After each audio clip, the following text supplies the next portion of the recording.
டெல்லி சட்டமன்ற தேர்தலில் இறுதிக்கட்ட பிரச்சாரம் தீவிரமடைந்துள்ள நிலையில் ஆம் ஆத்மி கட்சியைச் சேர்ந்த 7 சட்டமன்ற உறுப்பினர்கள் அந்த கட்சியில் இருந்து விலகுவதாக அறிவித்திருக்கிறார்கள்.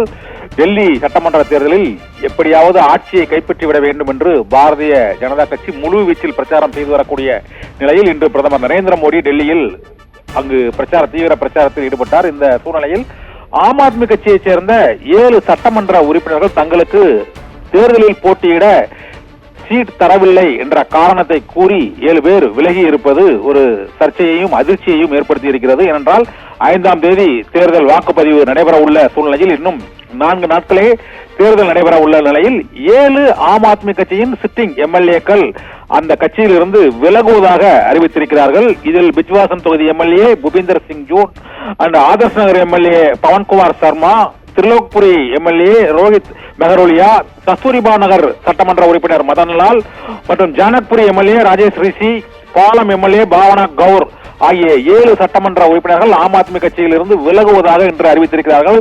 தாங்கள் தேர்தலில் போட்டியிடுவதற்கு அங்கு சீட் கொடுக்காததை கண்டித்து எங்களது கண்டனத்தை தெரிவிக்கும் வகையில் இந்த 7 சட்டமன்ற உறுப்பினர்களும் ராஜினாமா செய்திருப்பதாக கூறப்படுகிறது.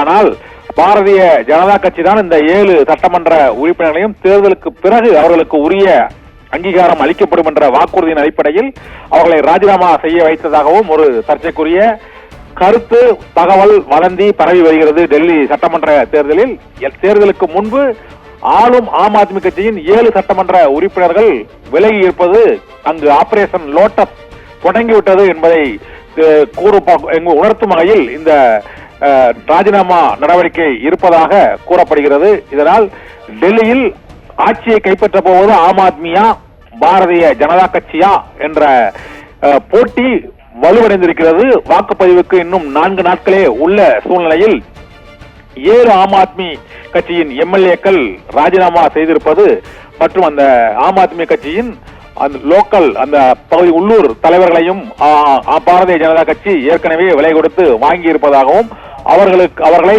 பாரதிய ஜனதா கட்சிக்கு சாதகமாக செயல்பட வைப்பதற்கான அனைத்து திட்டங்களையும் செயல்படுத்தி வருகிறது பாரதிய ஜனதா கட்சி என்ற குற்றச்சாட்டையும் ஆம் ஆத்மி கட்சி வைத்திருந்தது. அந்த குற்றச்சாட்டை உண்மையாக்கும் வகையில் இன்று 7 சட்டமன்ற உறுப்பினர்கள் ராஜினாமா செய்வதாக அறிவித்திருக்கிறார்கள். இது ஆம் ஆத்மி கட்சிக்கு இந்த தேர்தலில் பின்னடைவாக கருதப்படுகிறது. இருந்தபோதும் மக்களின் தீர்ப்பு என்னவாக இருக்கப் போகிறது என்பது 5ஆம் தேதி வாக்குப்பதிவின் போதும் 8ஆம் தேதி வாக்கு எண்ணிக்கையின் போதும் தெரிய வரும். ஆபிரகாம், தகவலுக்கு நன்றி கண்ணன்.